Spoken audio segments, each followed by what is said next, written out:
पूरे इलाके बहुत भैड़ा हाल है। पानी हर एक जगह से हर दरवाजे के पानी है। देखो की हाल है इस इलाके का।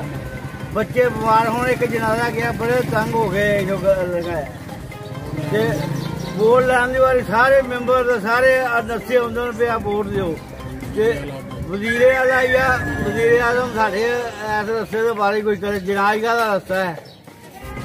पानी फिर भी किसी पासे नहीं जाता हर वेले ही पानी च डुबे हैं। बच्चे साडे बीमार ने घर वाला बच्चा साडा मेरा मजदूरी करदा भी बीमार है।